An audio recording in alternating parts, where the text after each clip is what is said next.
Sveiki visi, na ir atėjo laikas štai šiam sraigtui, pavadinkime jį musė, nes jau labai mažas. Apžvalgą jau dėžės matėt, kas čia bus viduj irgi matėt, tai aš nusprendžiau filmuoti jo kuo daugiau, tai turbūt jūs lauks dabar pakankamai ilgi video tam, kad matyti daugiau to viso proceso, kaip, sakykim, aš bent jau renku modelį. Šitą rodysiu kuo ilgiau dėl to, kad čia yra ganėtinai paprastas modelis ir jisai nėra didelis, sakykime, tai turėtų pakankamai greit susirinkti ir jo dažymas yra labai paprastas, tai neturėtume su tuo labai suvargti. Tai va, tai daug nekalbėję ir tada pradėkime. Aš darau paprastai šitaip, kad aš susidedu modelio dėžę į dėžę, dėl to aš labai mėgstu dėžės, kurios nusiema, nemėgstu labai ravelio dėžių, kurios susikiša. Išsitraukiu, aišku, instrukciją ir dar labai ką mėgstu padaryti, tai visą šitą reikalą pasidėti pas save šalia ranka pasiekiamoj vietoj. Pas mane čia šiuo atveju yra man po dešinę mano stalčius, kur aš pasidedu visą tą dėžę. Na ir be abejo, kaip ir kiekvienas modelis, prasideda nuo instrukcijos žiūrėjimo ir aš prieš iš karto kažką klijuojant šiek tiek pasižiūriu daugiau dažymą, kas čia laukia su dažymu. Nes, manau, kad tai yra ganėtinai svarbi dalis. Dabar, kad būtų šiek tiek aiškiau, darysim gal šitą, sakykime, perteklinai akivaizdžiai. Tai aš stengsiuos dalykus žymėt, kad ir jūs matytumėt, gal sakykime, padės. Tai dabar yra pora vietų, kurios yra tos pačios spalvos. Aš jas čia apsibrauksiu. Panašu, kad šitas visas reikalas bus baltas. Čia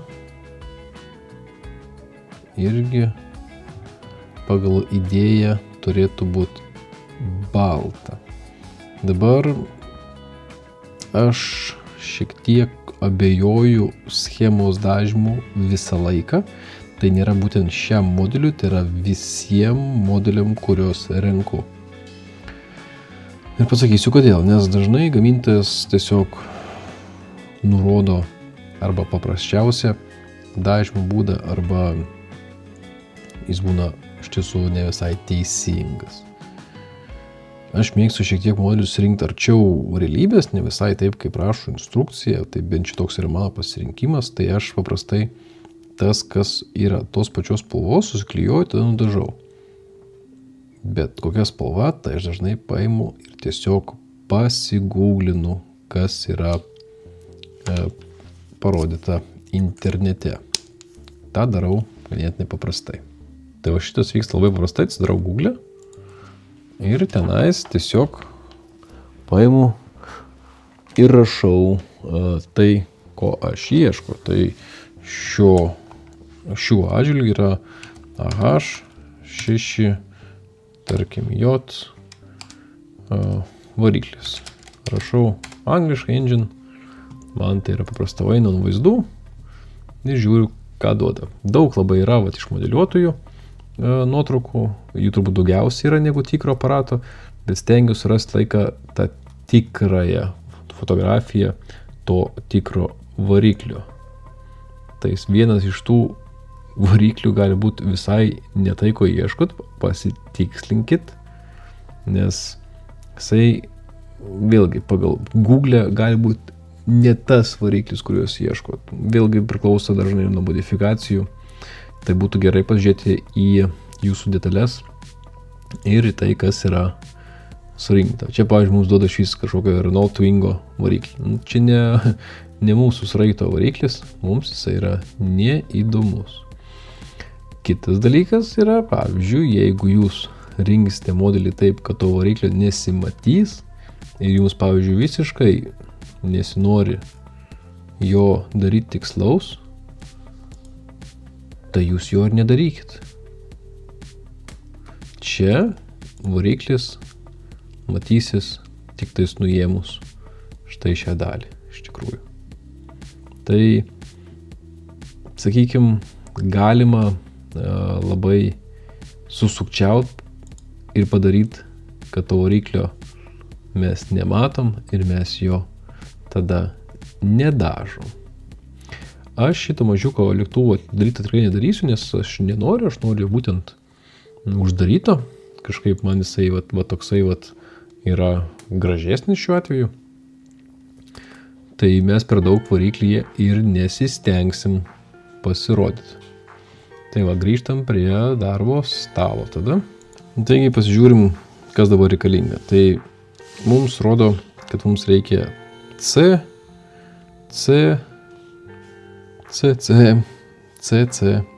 B, C ir B linių. C, B liniai. Pirmam žingsniui C ir B. Tai aš taip darau. Dabar susiduriu iš karto su tokiom įdomiom problemom. Tai viena iš jų yra tokia, kad susiradau aš B linį. B linijas, viskas čia aišku. Ir turiu liejinį, kuris neturi žymėjimų. Ir tada klausimas, tai ką daryti?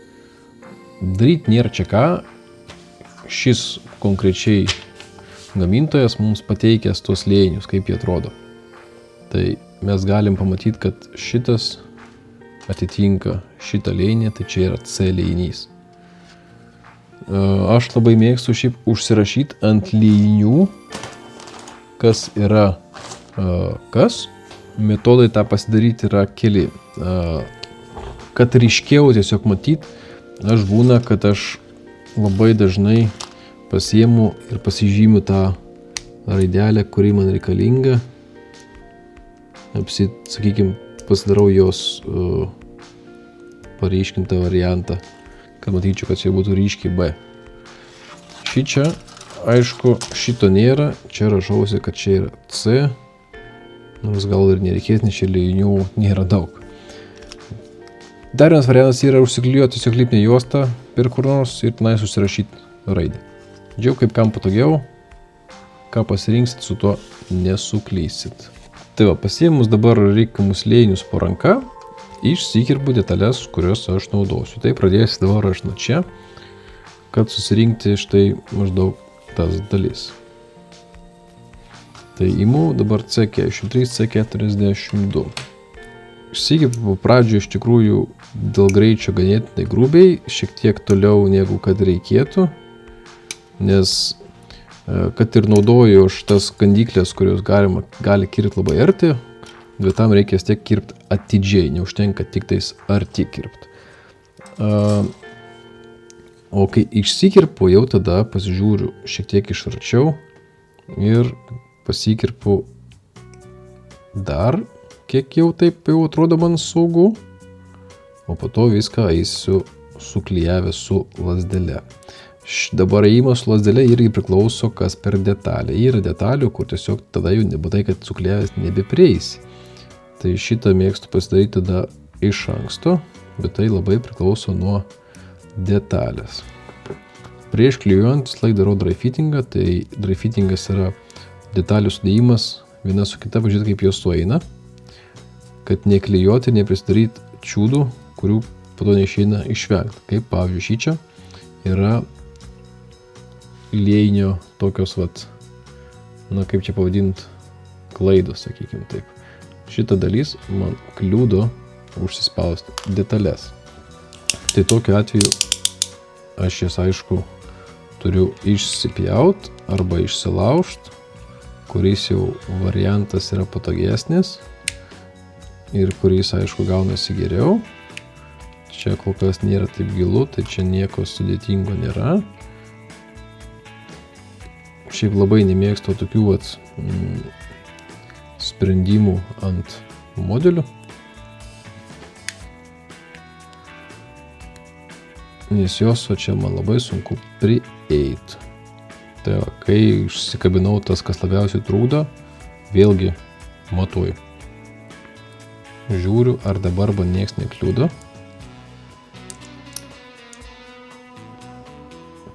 Panašu, kad nekliudo. Dabar tos vietos, jos ryškiai bus galima sušveisti po to. Sur kitur, kaip ir prieisim, irgi susišveisti po to. Tai dabar, kadangi jau detalė sudėta, aš galiu iš tikrųjų jos neardyti.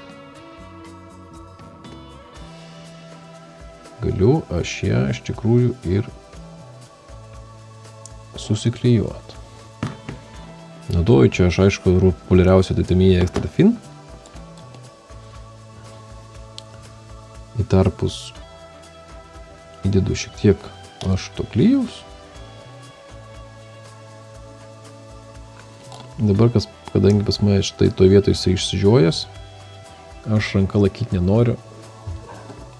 Aš pasiimu savo spaustukus ir čia panaudosiu juos. Detalė klijuojasi, detalė paliekam šone. Tai važiuojam toliau. Dabar turim C24, C46. Čia taip pat apsižiūrėt galima iš anksto, bet galima ir bandyti sudėti.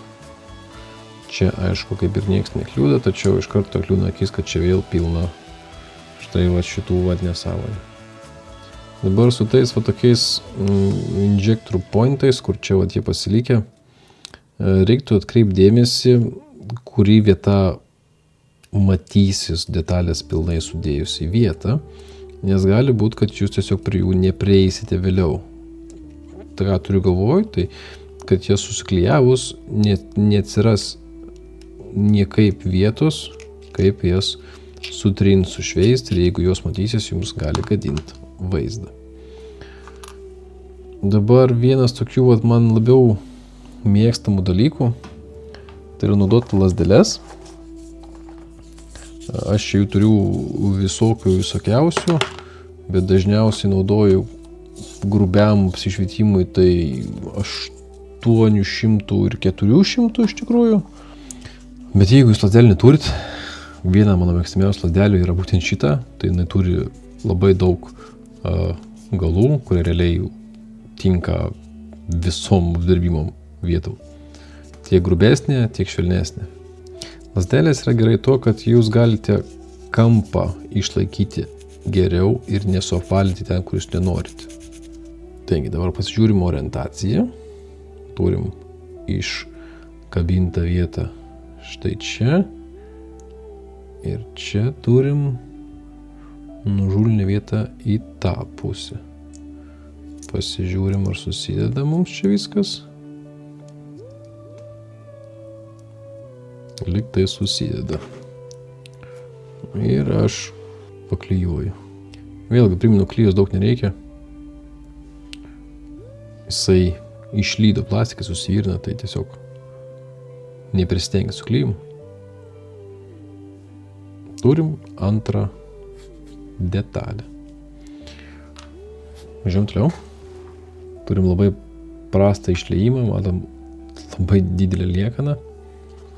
Tai šitą mes gražiai galim nusipjauti lengvai peiliuku. Vis laik rekomenduoju naudoti naują peilį, aštrų.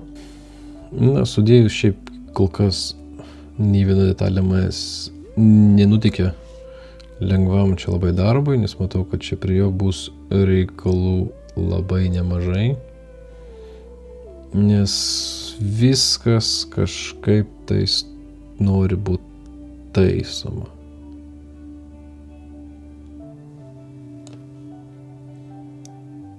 Vienas tokiesnių iš tipsų tai būtų papilkit klijaus ir paspauskit. Tada pasilydęs plastikas ištrykš ir jūs turėsite kaip ir šiokį tokį užpildą tarpams.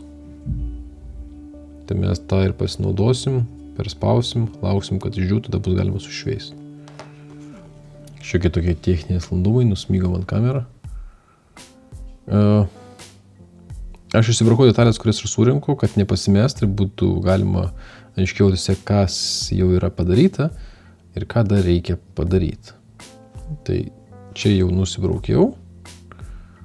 Dabar reikės dar šitą susirinkti į krūvą, nes čia bus vienos spalvos tikrai. Tada šitą surinksim visą gabalą atskirai, kaip čia yra apsibraukta. Ir čia taip pat tas detalės reikia užsidėti jau ant šito gabalo, kad dažyti viską vienu kartu. Reiškia, tiesiog išmetimo vamzdį mes visą jį pasiliksime atskirą. Kol kas. Grįžtam prie savo detalių. Tos detalės dabar kaip ir apdžiūvusios. Jos nėra visiškai gal sudžiūvusios, bet jos tikrai apdžiūvusios. Taip ir yra. Dar klijus šiek tiek minkštokas, bet dirbt kaip ir jau leidžia. Vėlgi, aš, kaip sakau, šičia per daugiausiai dėmesio aš neduosiu, nes aš visą šitą vietą uždarysiu, bet tiesiog dėl tvarkos, apsirinksim jau kaip galima šiek tiek gražiau, kad jau būnė įsibėgėti iš šių modelių rinkimo. Šiaip labai dažnai iš pirmų tokių rinkimų, pirmų detalių labai greit pasidaro aišku, kas per vargas laukia, nes jeigu štai pirmas keletą detalių iš šiuo atveju pirmo stepso yra tiek reikalaujančios darbo, panašu, kad bus čia jo vis tik nemažai. Kuo aš ties pasakius visiškai nesidžiaugiu, nes norėjau kažko tokio paprastesnio, bet gaunas kaip visą laiką. Netamyje vis tik renku, tai taip jau ir yra. Tas laik būna keista šiek tiek, bet jeigu nebūčiau niekada surinkęs tamyje, galvočiau, gal čia viskas yra normaliai. Bet vėl nėra čia ko skūstis. Čia yra dalis modeliavimo. Nežinau, aš taip dabar žiūriu tą variklį, kiek čia jisai renkamas, tai turbūt, jeigu būtų opcija rinkti jį, ne opcija, jeigu rinkčiaus jį daryti atidarą, aš jį norėčiau visą perdaryti, jis šiaip čia labai negražus. Man labai nepatinka kol kas, ką aš darau. Kažkaip atrodo, kad čia tiesiog viskas ne taip kažkodėl. Mažai atrodo detalių ir tos detalės labai grubaus liejimo, tai nesuteikia noro netrodyti jo atidaryto. Susiduriu su kažkokiais techniniais nesklandumais, pastoviai atsikabina man kažkodėl tais kamera. Negaliu kol kas paaiškinti kodėl, bet jeigu labai iškapotos video gaunasi, nepykit, gal kitą kartą gausis geriau, gal suprasiu, kas čia darosi su juo. Mes ties pirmo stepo, man rodos, visą tą video ir baigsim, liko štai ši dar dalis ir bus kaip ir pirmas žingsnis pabaigtas. Dabar štai šitas jau, kaip čia pavadinkim, duslintuvas, dabar išmetimo vamzdis.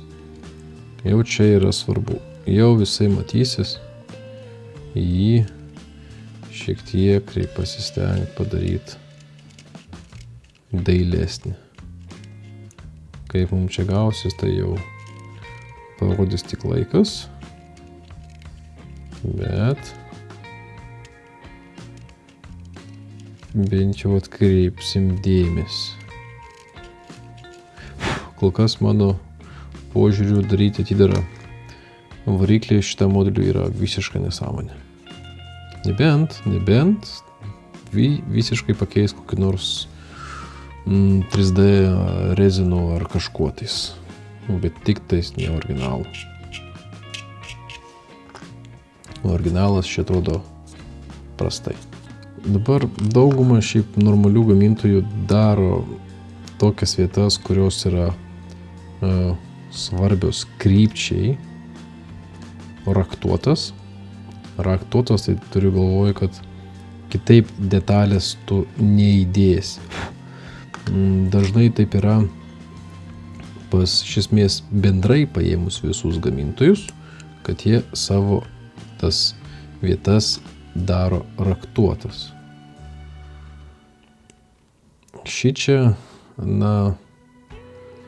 pavadinkim, kad tas raktas egzistuoja, bet jis tikrai nėra toksai aiškus, gal kaip teko matyti pas kitus. Aišku, reiktų prisiminti, kad Kittyhawkas vis tik yra nebeegzistuojanti firma. Tai kol kas matau, kad ne veltui, nes čia yra kol kas prastai. Mano asmeninė nuomonė, čia yra prastai. Reikalaus čia labai daug pastangų šis modelis, kad jis atrodytų neprastai. Bet čia tik variklis, bet gal visa kita bus daug geriau. Belieka tik tikėtis. Ar ne? Dabar kam reikia liet va tokias detalės? Į šitą detalę įsikiš 2 vamzdeliai. Tai kodėl neišliet tiesiog to vamzdelės to detalę? Tokie sprendimai tiesiog yra kvailiai. Čia kitaip nepasakysiu, čia yra visiškai durnas sprendimas tokiam variantui, kai ta pati detalė, kurios dėsis yra va tokios. Kam? Kam taip reikia daryti? Kol kas visas modelių rinkimas skamba kaip vienas didelis variantas, bet kalbu taip, kaip jaučiuos. Nenoriu čia aš nieko apgaudinėti. Sekt pasakau, kad viskas būna gerai. Čia akivaizdžiai matome, kad nebūna viskas gerai. Ir gal tai yra gerai būtent turinio atžvilgiu, kad pamatyt šitą visą reikalą, kaip spręst galima. Tai vienas tų sprendimų yra tiesiog nerinkti modelio, aišku. Tai ties šito pirmų stepsų baigiam. Turim daug ir nieko, tiesiog labai daug detalių dėl mažai veiksmo ir vaizdo. Pratęsim kitą su turbūt antru stepsu, kur jau bent jau kažkas matysis, gal jau kažką ir padažysim. Tai kol kas tiek ir iki.